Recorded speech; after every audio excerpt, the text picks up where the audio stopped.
And welcome back, options traders, and happy Wednesday to everyone. I wanted to talk a little bit about a little known strategy. It's called the T-bill plus call option strategy.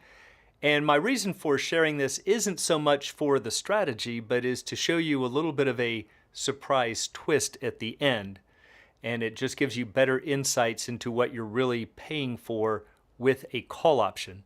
So let's go take a closer look at the T-bill plus call option strategy.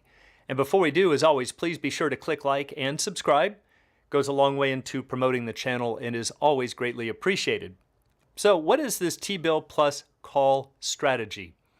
Well, it starts out by buying a discount bond. A discount bond is like a T-bill. It could be a zero coupon bond, but it's sold at a discount to face value, and then it matures to the face value.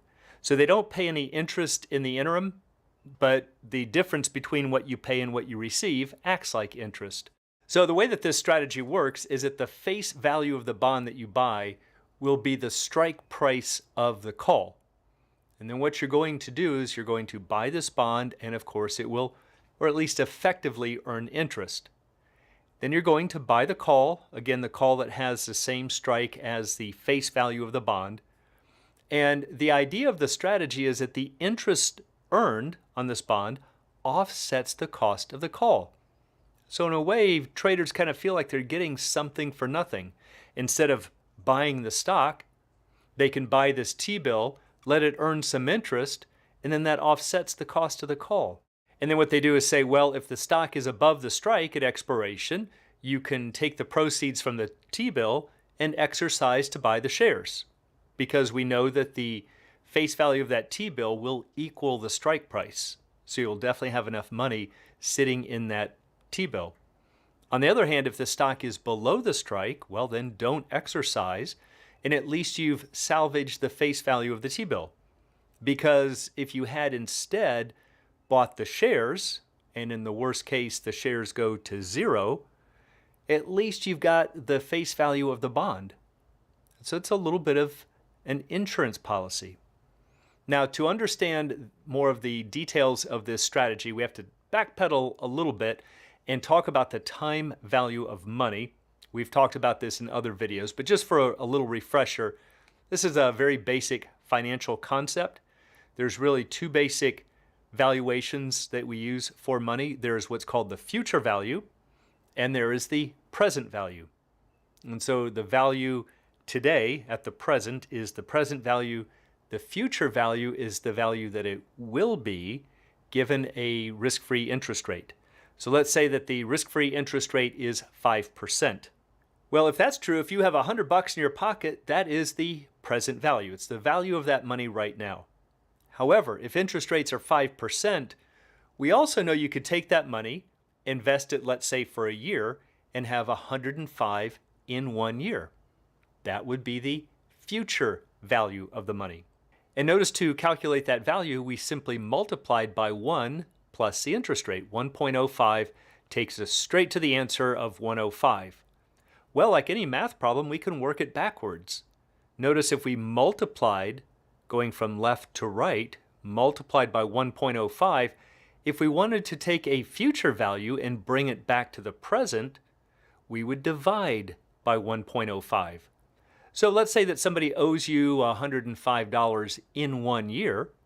What should you be willing to take to settle the debt today? Well, take the future value and divide by 1.05, and that gives us 100. So you might think, well, wait a minute, if somebody owes me $105 in a year, why shouldn't they pay me 105 today? Well, because if they pay you 100 today, you could invest it at the risk-free rate and have the 105 in the future. So they're just two different ways of really saying the same thing. So in the world of finance, we could say that $100 today is the same thing as 105 1 year from now, assuming that the risk-free rate is 5%, because we know for sure that you could get this 5%. All right, so that's just the idea behind being able to look at money in the future and also look at the value today. All right, so keeping that in mind, let's take a look at the T-bill plus call strategy. So again, what you're going to do is to invest the strike price at the risk-free rate. So let's say that you are considering buying a $100 call. And rather than going out to buy the call, you want to do this T-bill plus call option strategy. Well, what you're going to do is to buy a 100-face treasury bill, which would really be 10,000 because 100 shares at $100 would be 10,000.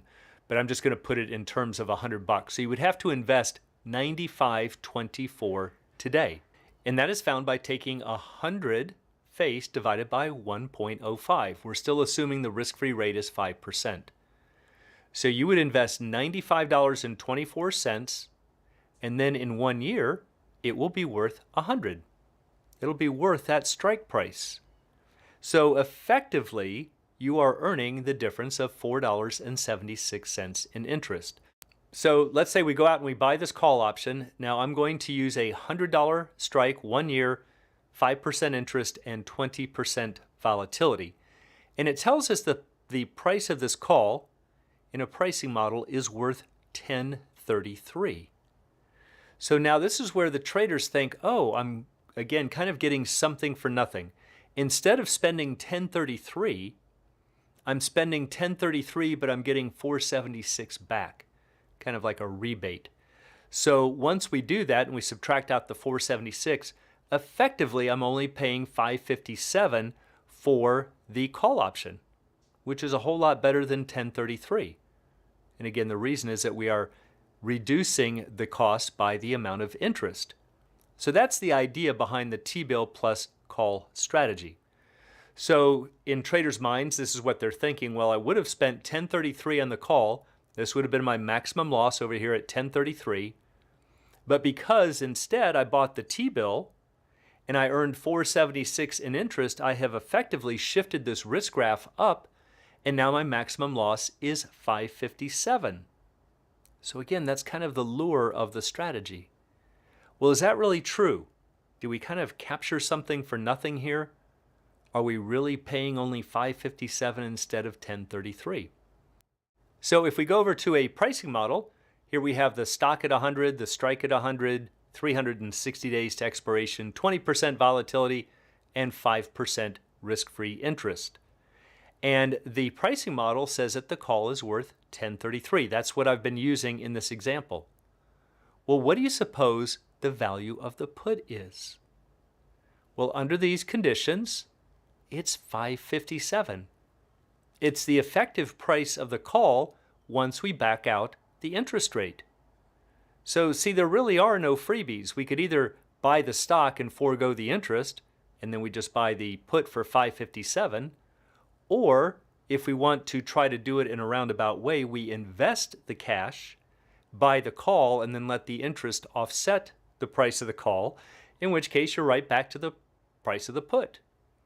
So the thing that you have to understand is that when we have the $100 call valued at $10.33, what most traders learn is that there's an intrinsic value and an extrinsic value, or a time value. So the intrinsic value is 0 because we're dealing with the 100 strike with the stock at 100, and it's all extrinsic value, which is $10.33.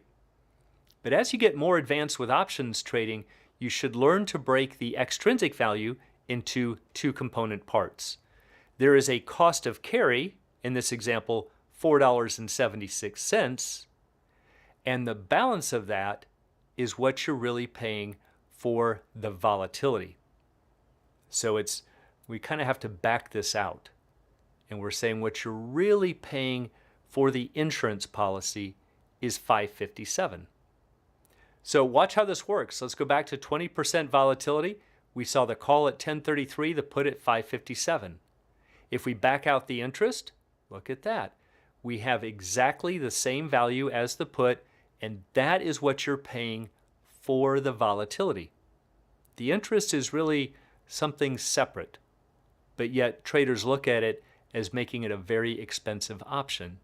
We have to understand that is the cost of carry. That is something completely different from the insurance policy, from the right to walk away. What happens if we jack up the volatility to 30%? Well, now a pricing model says the call is worth $14.09 and the corresponding put at $9.33. But we back out the interest, and the interest isn't going to change. It's still a 1-year option, 100 strike. So it's going to be 476. It tells us that the effective cost would be 933. And again, notice that is exactly the price of the put. That is what you're paying for the volatility. The interest is something separate. What if we go up to 80% volatility? Now the pricing model says the call is worth $32.58, the corresponding put $27.82. We back out the interest, which is going to be the same, and that gives us an effective price of $27.82, which is exactly the price of the put, and that's what you're paying for volatility.